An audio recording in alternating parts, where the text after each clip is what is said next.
The ship shook hard as another blast hit the side. Jake grabbed the wall to keep himself standing. Red lights flashed everywhere. Alarms screamed through the halls of the Endeavor. "Commander, we have lost shields," shouted Danny Cole from the weapons station. His young face was covered in sweat. "They are coming through." Jake looked at the main screen. 3 warships surrounded them.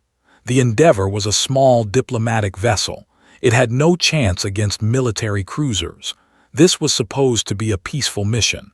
They were bringing medical supplies to a neutral colony. No one expected an attack. "All hands prepare for boarding," Jake said into the ship's communication system. His voice was calm and steady. He had been in bad situations before. Panic never helped anyone. They were known across the galaxy.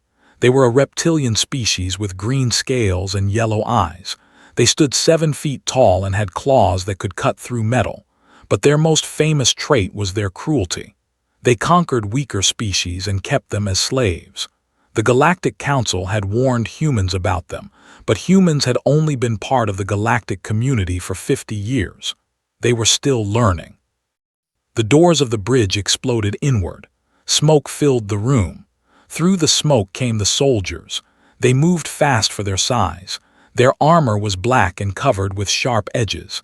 They carried plasma rifles that glowed with deadly energy. Jake did not run. He stood in the center of the bridge with his hands raised. Around him, his crew did the same. Fighting was pointless.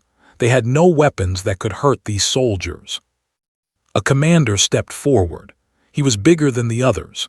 His scales were darker, almost black, and a long scar ran down the left side of his face. He looked at Jake with cold, yellow eyes. "You are the leader?" the commander asked. His voice was deep and rough like rocks grinding together. "I am Commander Jake," Jake replied. "This is a diplomatic vessel. We carry no weapons. We were on a peaceful mission." The commander laughed. It was not a nice sound. "Peaceful? There is no peace in this sector, only the strong and the weak. And you human are weak." He grabbed Jake by the front of his uniform and lifted him off the ground with one hand. Jake did not struggle. He kept his face calm and looked directly into the alien's eyes. "You do not scream," the commander said with some surprise. "Most species scream when I do this." "Screaming would not help me," Jake said simply. The commander stared at him for a long moment, then dropped him to the floor. "Take them all. Warlord will want to see this one." The soldiers moved through the ship. They gathered every human crew member, 17 people in total. They put metal collars around their necks. The collars were cold and heavy. Jake knew what they were. Slave collars. If they tried to run, the collars would shock them until they fell down. They were forced into a transport ship. The inside was dark and smelled bad. Other prisoners were already there.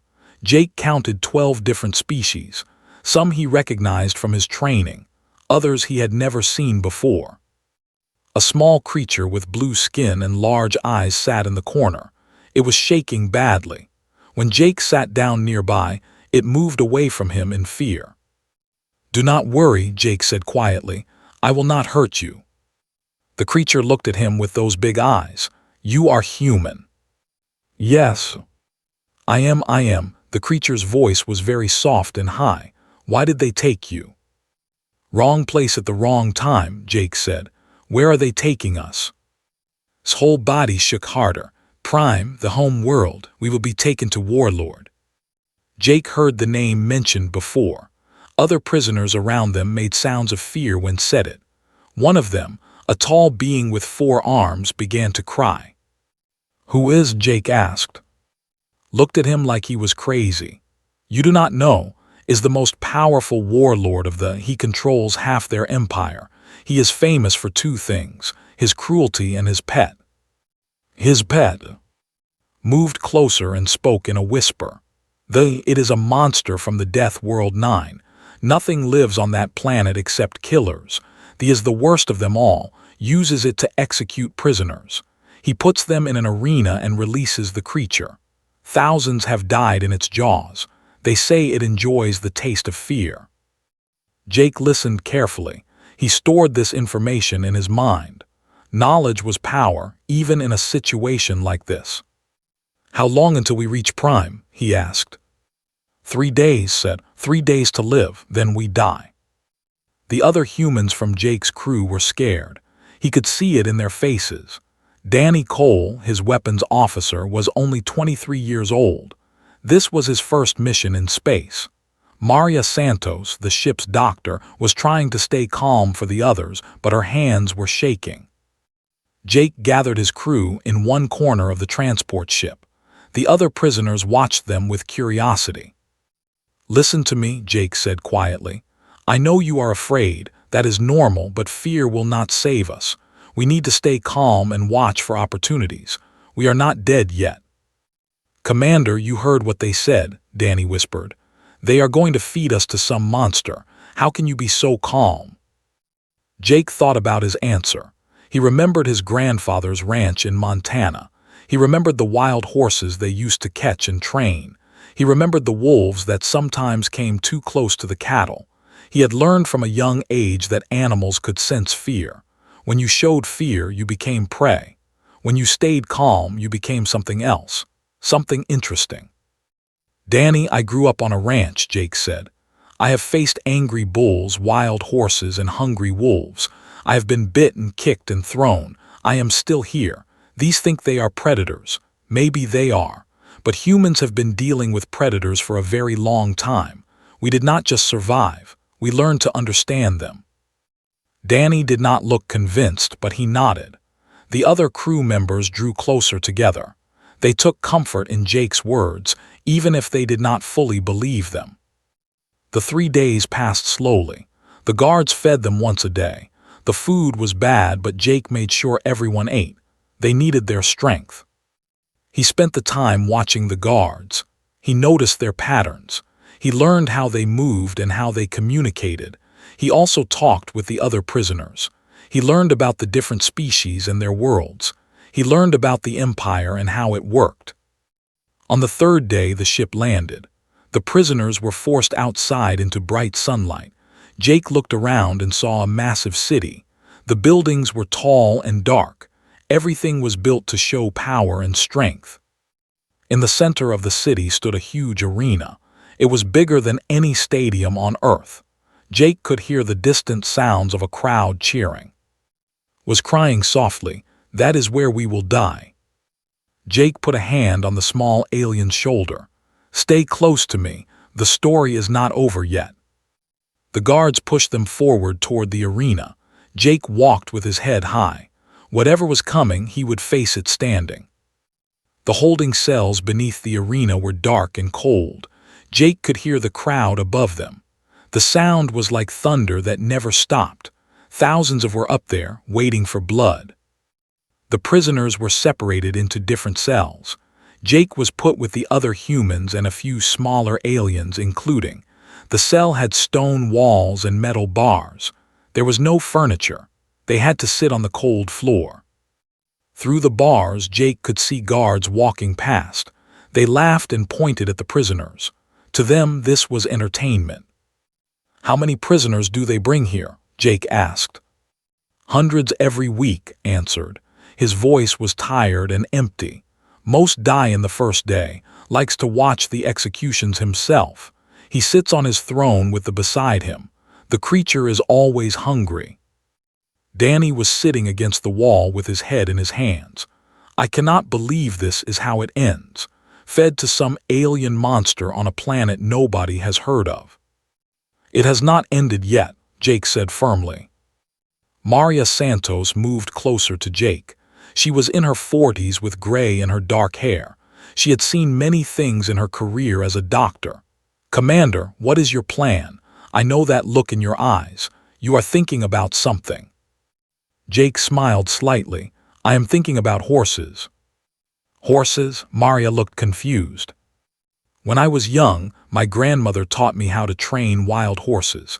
She was very old and very small. She could not force a horse to do anything, but she could train the wildest stallion to eat from her hand." "How?" Maria asked.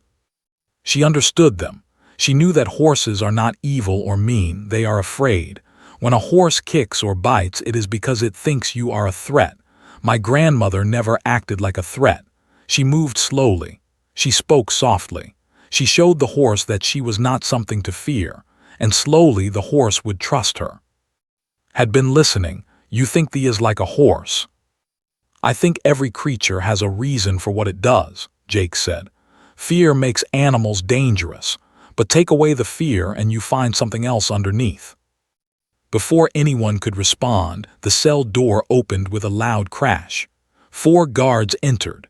Behind them was the commander from the ship, the one with the scar on his face. The human later, the commander said. Warlord wants to meet you. You have made quite an impression. An impression, Jake stood up slowly. Word has spread that you do not show fear. Finds this interesting. Most leaders we capture beg and cry within minutes. You have been here for hours and have not made a single sound of weakness. Jake shrugged. There is nothing useful about begging. The commander studied him for a moment. You are either very brave or very stupid. We will find out which. Come with us. The guards grabbed Jake's arms and pulled him from the cell. Danny tried to stand up, but Maria held him back. Jake gave his crew a small nod. He would be okay. He had to be. They walked through long corridors beneath the arena. Jake saw other cells filled with prisoners from many worlds. Some were large and strong. Others were small and weak. All of them had the same look in their eyes, the look of creatures waiting to die. Finally, they reached a large door made of black metal. Strange symbols were carved into its surface. The guards pushed it open, and Jake was shoved inside. The room was huge. It was a throne room, but not like any Jake had seen before. The walls were decorated with weapons and bones, trophies from conquered worlds. In the center of the room was a raised platform, and on that platform sat the biggest Jake had ever seen. Warlord was 9 feet tall. His scales were blood red, and his eyes burned like yellow fire. He wore armor made from the bones of his enemies. On his head was a crown of black metal with sharp points like teeth. But was not the most impressive thing in the room. Beside the throne, connected to heavy chains, was the... Jake stopped breathing for a moment. The creature was massive. It stood 12 feet tall on 6 powerful legs. Its body was covered in black scales that seemed to absorb the light. Its head was like a nightmare, with a long snout filled with rows of teeth the size of knives. Its eyes glowed amber in the dim room. It turned its head and looked directly at Jake. It made a low sound deep in its chest, a growl that Jake felt in his bones more than heard. Laughed, even from here my pet can smell you. It knows you are meat, but you do not run, you do not scream. Interesting. Jake forced himself to breathe normally.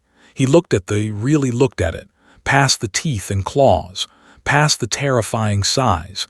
He looked at how it held itself, the way its muscles were tight, the way its eyes kept moving around the room. It was not a monster enjoying its power. It was an animal in a strange place, surrounded by creatures it did not understand. The chains around its legs were thick and heavy.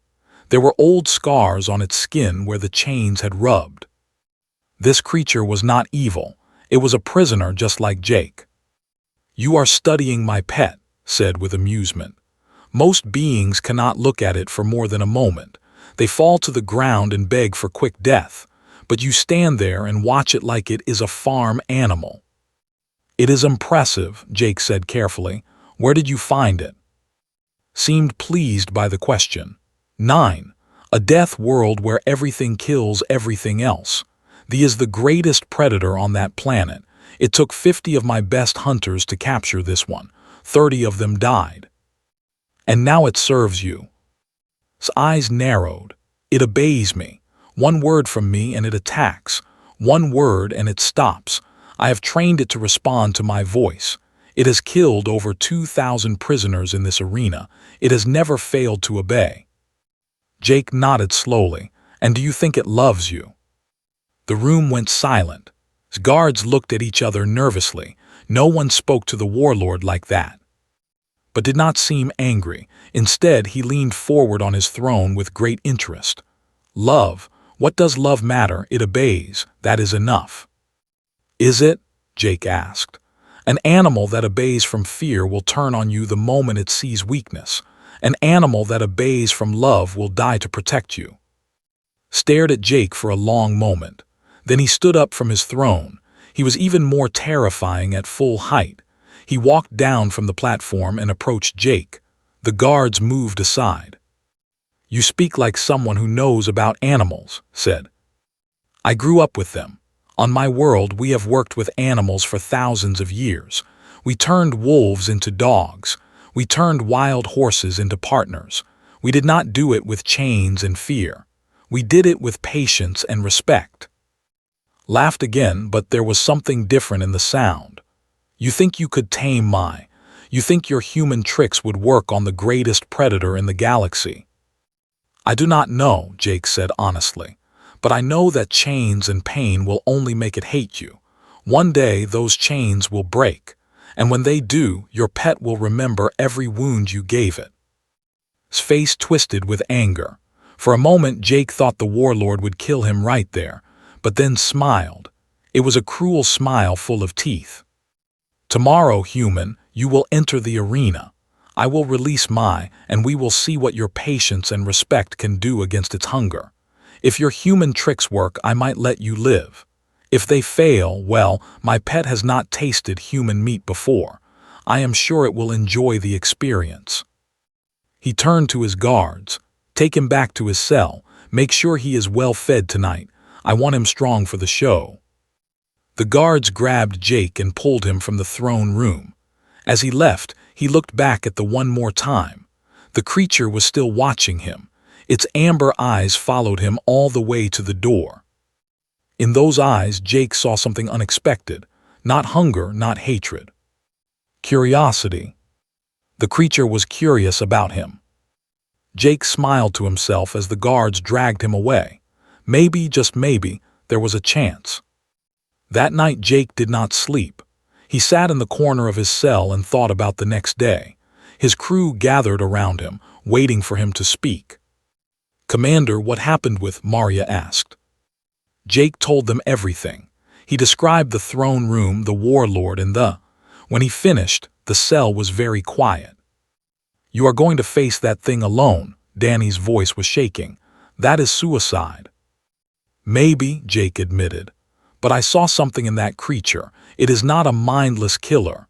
It is an animal that has been hurt and forced to do terrible things. Animals like that can be reached. I have seen it before. Moved closer. The small blue alien had been listening carefully. On my world, we have stories about humans. They say you are strange. You form bonds with creatures that should eat you. You keep predators as friends. We always thought these stories were lies. They are not lies, Jake said. On Earth, we have lived with animals since the beginning of our species. Dogs have been our companions for 40,000 years. They were wolves once, wild and dangerous, but early humans did not just fight them. They found a way to live together, to trust each other. How is that possible? Asked with wonder in his voice. Jake thought about how to explain it. Wolves and humans were both hunters. Both lived in family groups. Both protected their young. When they saw each other, they recognized something familiar. Over time, they stopped being enemies and became partners. The wolves that trusted humans survived better than the ones that did not, and humans with wolf partners could hunt more food and stay safer at night. Maria smiled sadly. That is a beautiful story, Commander, but thee is not a wolf. It is a monster from a death world. Every creature wants the same basic things, Jake said firmly.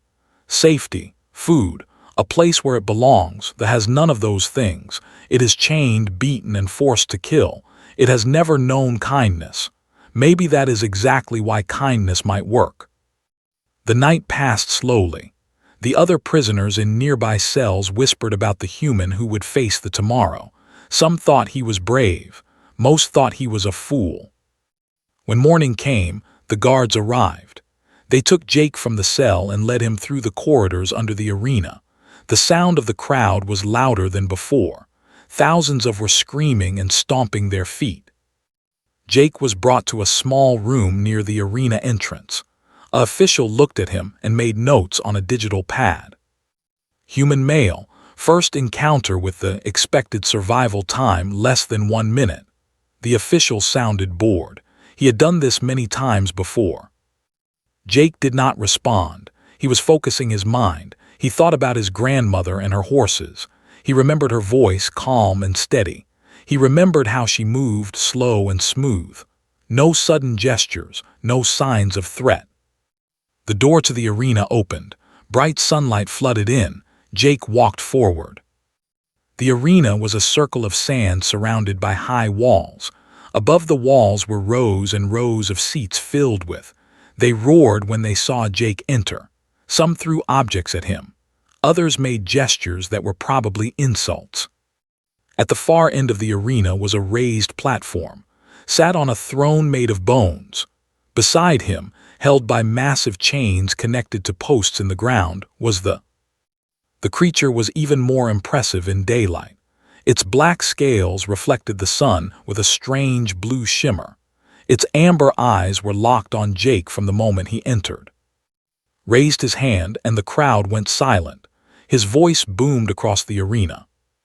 Citizens of the Empire, today we have a special entertainment. This human claims that he does not fear my pet. He believes that his primitive tricks can tame the greatest predator in the galaxy.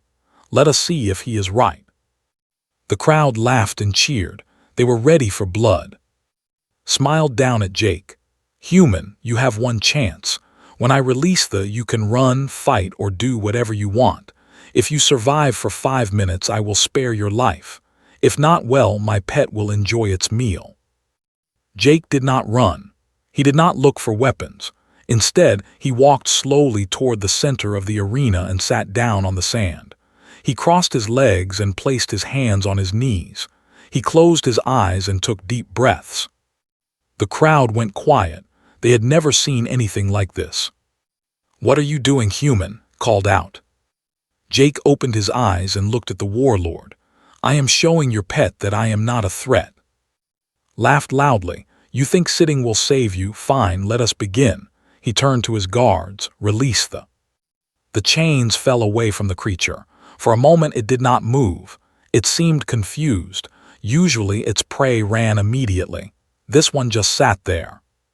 Then it began to move. It walked slowly at first, then faster. Its 6 legs carried it across the sand with terrible grace. The ground shook with each step.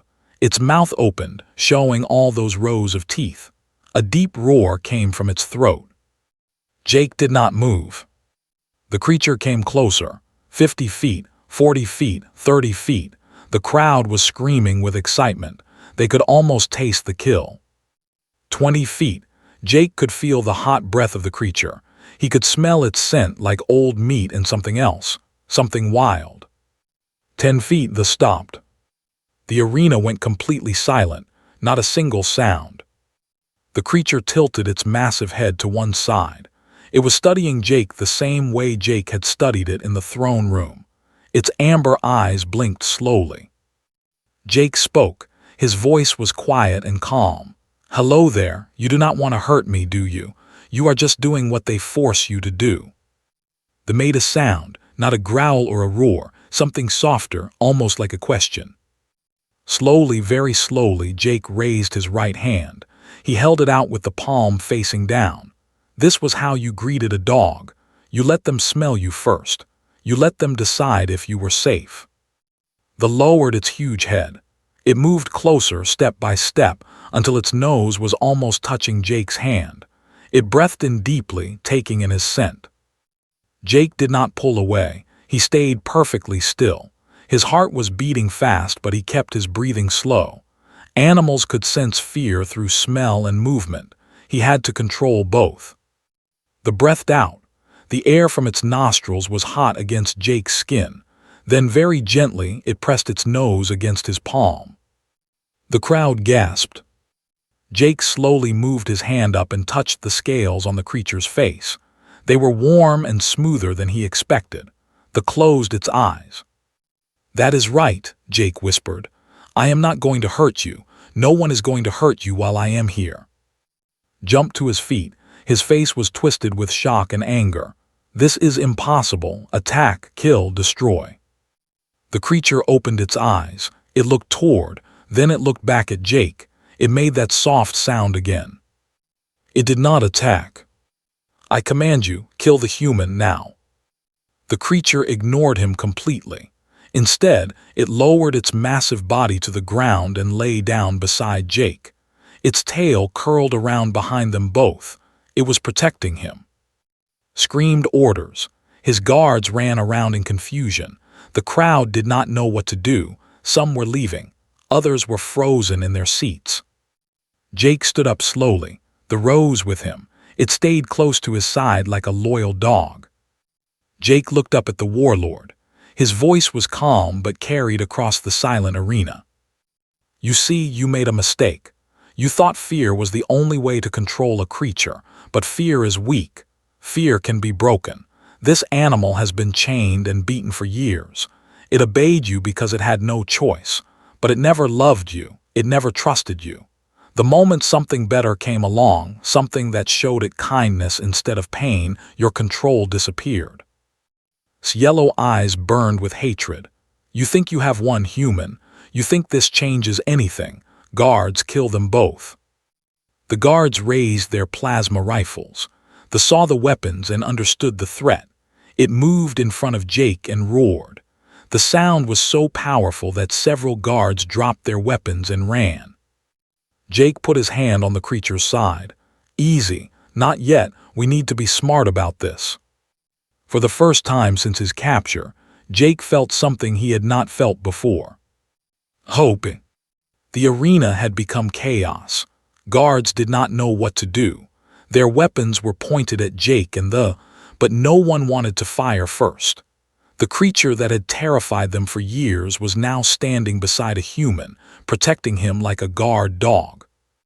Was screaming orders from his throne. Kill them both. I do not care how many of you die. End this now." A brave guard stepped forward and fired his plasma rifle. The green bolt flew toward Jake. The moved faster than anything its size should move. It knocked Jake aside with its tail and took the blast on its shoulder. The scales absorbed most of the energy. It roared in pain and anger. Then it charged. The guard tried to run, but he was too slow. They caught him and threw him across the arena. He hit the wall and did not move again. The other guards backed away. Some dropped their weapons and ran. The crowd in the seats was already fleeing. They pushed and shoved each other trying to escape. Jake looked around quickly. He needed to find his crew. He needed to get them out of here. But the holding cells were deep beneath the arena. How could he reach them? The return to his side. It was breathing hard. The wound on its shoulder was not deep, but it was clearly painful. Jake touched the injured area gently. "I am sorry," he said softly. "You got hurt because of me." The creature made that soft sound again. It pressed its head against Jake's chest. In that moment, Jake felt a connection with the animal. It was not words. It was something older, something that humans and animals had shared since the beginning of time. Trust had climbed down from his throne. He held a large weapon in his hands. It was some kind of cannon, much bigger than the rifles the guards carried. His red scales were dark with anger. "You have ruined everything, human. This creature was my symbol of power. Every species in the galaxy feared me because of it, and now you have taken it from me." "It was never yours," Jake replied. "You cannot own a living thing through pain. You can only borrow it until it finds something better. Raise the cannon. Then I will destroy you both. If I cannot control no one will." Before he could fire, a door on the side of the arena burst open. A group of prisoners ran out, led by someone Jake recognized. It was Maria Santos. Behind her were Danny and the other humans from the Endeavor. "Commander," Danny shouted, "we got out. The guards left their posts when everything went crazy." Jake felt a wave of relief. "Maria, how did you do it?" Maria smiled grimly. "The cells were electronic. When you caused this chaos, the power systems went unstable. I managed to short-circuit our cell door. Then we freed everyone we could." Behind the humans came dozens of other prisoners from many species. They were weak and scared, but they were free, and they all looked at Jake with something like hope in their eyes. Ran to Jake's side. The small blue alien stared up at them with wide eyes. "You really did it. You tamed the monster." "It was never a monster," Jake said. "Just a creature that needed someone to understand it." Looked at the growing crowd of freed prisoners. His guards were scattered or gone. His arena was empty. His power was crumbling around him. "This is not over," he growled. "I will call my fleet. I will burn this arena to ash with all of you inside." He turned and ran toward a door behind his throne. Jake knew they could not let him escape. If contacted his ships, everyone would die. "We need to stop him," Jake said. "Maria, can you find the communication center?" One of the freed prisoners stepped forward. She was human, with short brown hair and sharp eyes. Jake had not seen her before. "I know where it is," she said. "My name is Lisa. I was an engineer on a colony ship. They captured me 6 months ago. I have been mapping this facility ever since, waiting for a chance to escape." Jake nodded. "Lead the way." The group moved through the arena and into the corridors beyond. They stayed close to Jake, its large body barely fitting through the doorways. Other prisoners kept their distance from the creature, still afraid of it. Lisa led them through the maze of hallways beneath the arena. The communication center is at the top of the tower connected to the arena. From there, can contact any ship in the sector. "Can we shut it down?" Jake asked. "If we get there before him, yes. I know the systems." They moved as fast as they could. The corridors were mostly empty. Guards had fled or were hiding. The news of what happened in the arena was spreading, and no one wanted to face the. They climbed stairs and ran through more hallways. Finally, they reached a large door with symbols on it. "This is it," Lisa said. "The communication center." Jake pushed the door open. Inside was a round room filled with computers and screens. Technicians were working at their stations. When they saw Jake and they screamed and ran past them out the door. At the center of the room was a large console, and standing at that console he was pressing buttons rapidly. "Too late, human," said without turning around. "I have already sent the message. My fleet will be here in 1 hour. They will destroy this entire city. Everyone will die, including you and your precious pet." Jake felt his heart sink. They had come so far. Was it all going to end like this? Lisa ran to another console and began working. Her fingers moved fast over the controls. "Wait, he only started the transmission. I can still block it if I work fast enough." "Stop her," commanded. But there was no one to obey his orders. His guards were gone. His technicians had fled. He was alone. Pulled out a smaller weapon and aimed it at Lisa. Before he could fire, the lunged. It knocked the weapon from his hand and pinned him to the floor with one massive paw. Screamed in fear. For the first time, the warlord who had terrorized so many worlds felt what his victims had felt. Complete and total terror. "Please," begged. "Do not let it kill me. I will do anything. I will give you ships. I will give you freedom. Just call it off." Jake walked over and looked down at the warlord. "Now you understand. This is what every prisoner felt before they died in your arena. This is what they felt every day of its captivity. Fear is not power. Fear is what happens when power is taken away."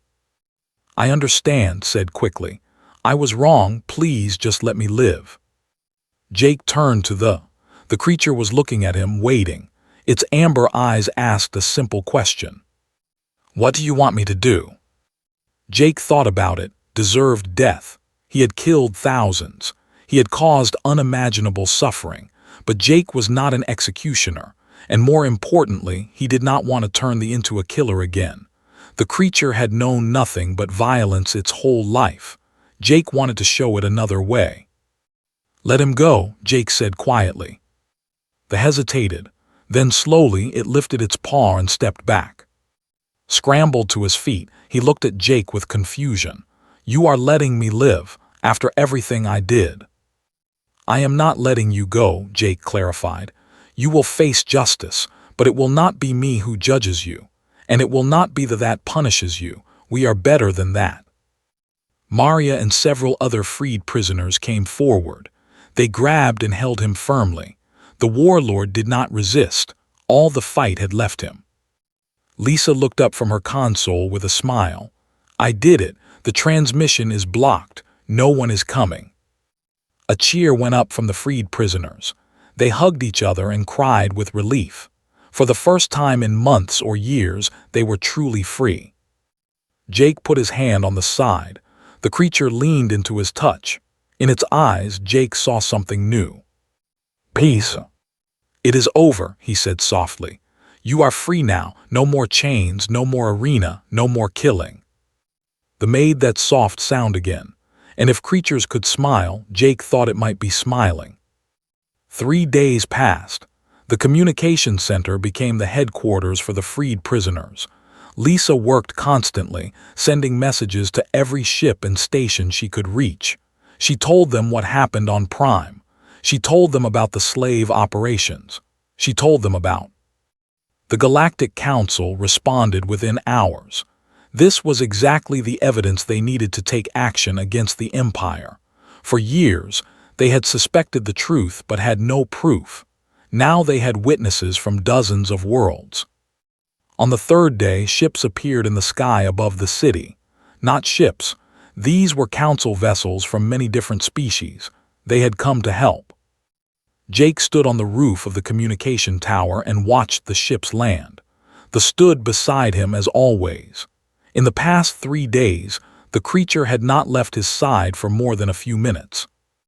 "They are really here," Maria said from behind him. She had been running the medical care for the freed prisoners.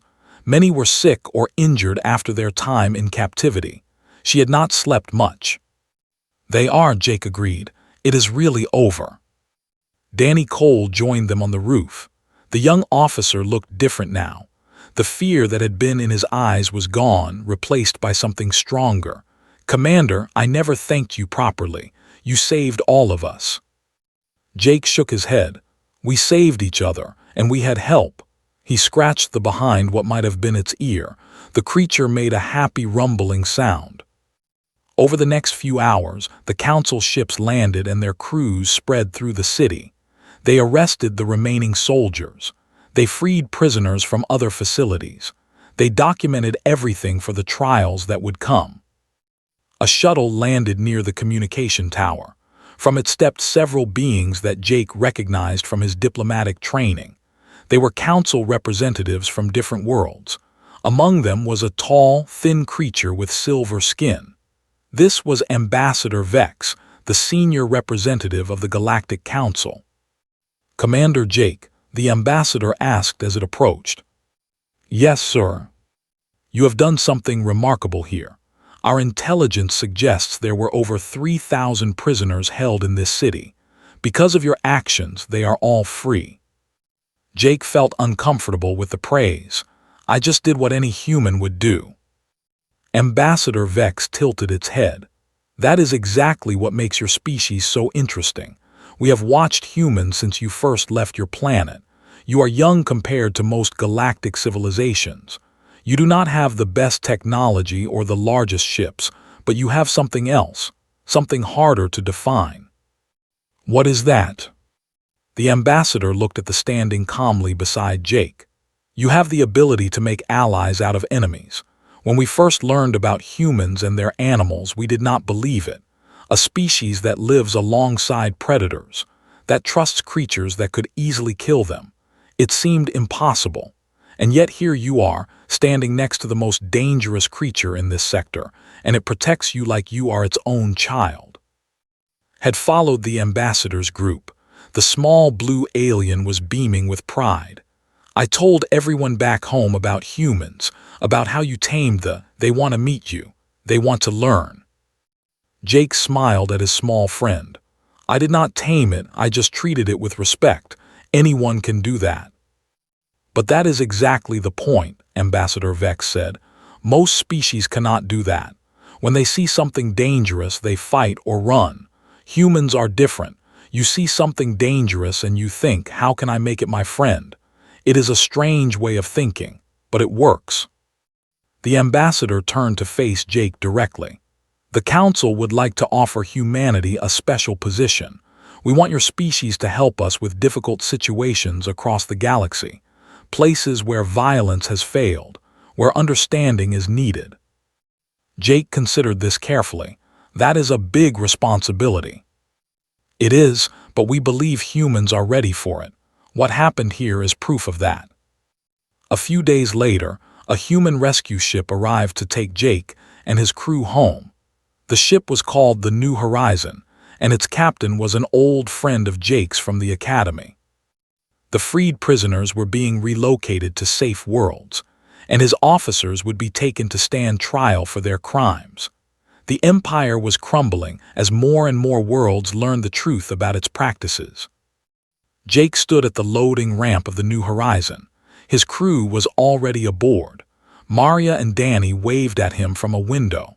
Lisa had decided to stay and help with the recovery efforts. She said she had more work to do. But Jake had not boarded yet. He was facing a difficult decision. The stood before him. Its amber eyes watched him with clear understanding. It knew he was leaving. I cannot take you with me, Jake said softly. Human ships are not built for someone your size, and Earth is very different from your home world. The creature made that soft sound, sadness. It pressed its head against Jake's chest one more time. But I want you to know something. You are not a monster, you never were, you are a survivor, and you deserve to be free. The Council has agreed to take you back to 9, back to your home. You can live wild again the way you were meant to. The pulled back and looked at Jake. In its eyes was a question. No, Jake said. I will not forget you. How could I? You saved my life, and I hope in some small way I saved yours. The creature stepped back. It looked toward the sky where Council ships were waiting to transport it home. Then it looked back at Jake. It bowed its massive head once, a gesture of respect, of gratitude, of something that might have been love. Then it turned and walked away toward the waiting ships. Jake watched until it was gone. Ambassador Vex appeared beside him. You could have kept it. The Council would have allowed it. A creature like that would be valuable. Jake shook his head. It is not mine to keep. It never was. It deserves to go home. The ambassador studied Jake for a long moment. You are a remarkable species, Commander. I look forward to seeing what else humanity can do.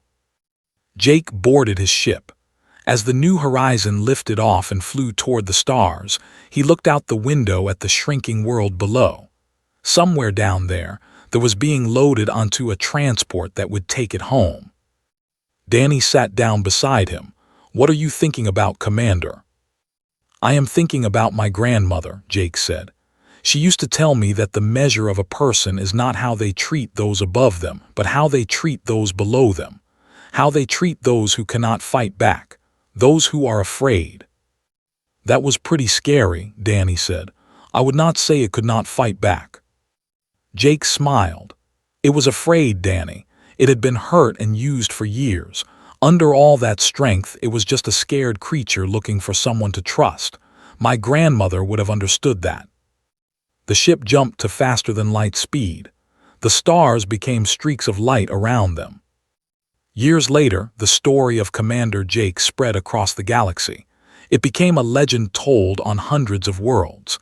The human who tamed the untamable. The man who stood before a monster and saw a friend. Other species began to look at humans differently. They were not just another young civilization trying to find their place. They were something special, something the galaxy had not seen before. A species that made allies out of enemies, that found friendship in the strangest places, that understood the simple truth that fear creates chains, but kindness creates bonds. Jake continued to serve as a special representative for humanity. He helped solve conflicts on a dozen worlds. He taught others what his grandmother had taught him. And whenever anyone asked him how humans remained so fearless in the face of danger, he would smile and tell them the same thing. On Earth, he would say, "We have a saying. It is not the size of the dog in the fight, but the size of the fight in the dog. And humans have been fighting alongside our dogs for 40,000 years. That is a lot of practice at making friends." And somewhere on a wild world far away, a great creature ran free through forests and mountains. It remembered a human who had shown it kindness. And sometimes, when it looked up at the stars, it wondered if that human was looking back. The bond between them stretched across the light years, unspoken but unbroken, the way it had always been between humans and the creatures they chose to love. That was the power of humanity. Not strength, not technology, not weapons. Just the simple, impossible ability to look at something terrifying and see a friend waiting to be made.